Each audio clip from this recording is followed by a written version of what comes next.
புது எம்எல்ஏ இருக்கார்ல, அவரோட தங்கச்சி தான் நானு. ஆக்சுவலா உங்கள மாதிரி எங்களுக்கும் ஃபேமிலி ப்ராப்ளம். அதனால தான் நானும் எங்க அம்மாவும் இந்த காட்டிலே உங்களை தனியா பார்த்தா இருக்கோம். அப்படி தெரியலையே. உங்களுக்கும் அவங்களுக்கும் அவ்வளோ வித்தியாசம் இருக்கு. சரி, இங்க என்ன பண்றீங்க? உங்கள மாரி ஒருத்தருக்காக தான் வெயிட் பண்ணிட்டு இருக்கேன் இவ்வளோ நாள் அந்த ஃபாரஸ்ட்ல. ஆ, அப்படியா? உங்களுக்கு ஏன் என்ன பிடிச்சிருக்கு? மன்மத மாதிரி இருக்கீங்க.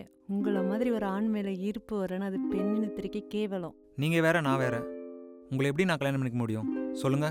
அதெல்லாம் ஒரு பிரச்சனை இல்ல. நீங்க சரின்னு மட்டும் சொல்லுங்க, நான் பாத்துக்கிறேன்.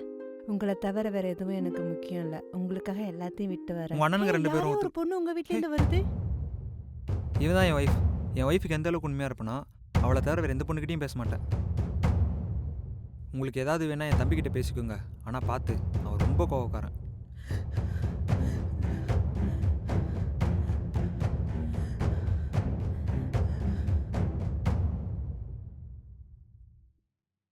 ஏங்க, ஏய், யார் நீ? இங்க என்ன பண்ற? இந்த பக்கமா வந்தேன். உங்க அண்ணனை பார்த்து ரொம்ப பிடிச்சிருந்துச்சு. அதான் கல்யாணம் பண்ணிக்கலாம்னு கேட்க வந்தேன். பாக்குற எல்லாரையும் காதல் பண்ண எங்க அண்ணன் உன்னை மாதிரி கேவலமானவன் நினைச்சியா? ஒரு பொண்ணோட மனசை புரிஞ்சுக்காம அவளை பத்தி கேவலமா பேசுற நீலாம் ஒரு ஆம்பளையா?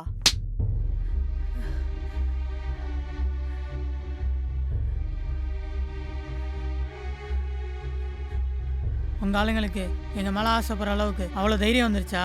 இதை வச்சுட்டு தானே மினிக்க சுத்திட்டு இருக்க. முதல்ல இதாரு தெரியுறேன்.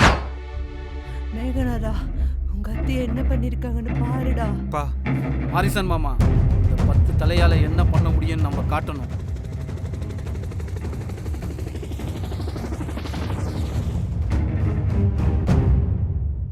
வீரா, நல்லா யோசிச்சுக்கோ. இதனால பின்னாடி பெரிய பிரச்சனை வரும். மாமா, என் தொகுதி மக்களை விட எனக்கு என் தங்கச்சி தான் முக்கியம். அவளை இப்படி பண்ணவங்களை என்னால் சும்மா விட முடியாது. மான் மாதிரி தானே. ஆமாம் மாமா.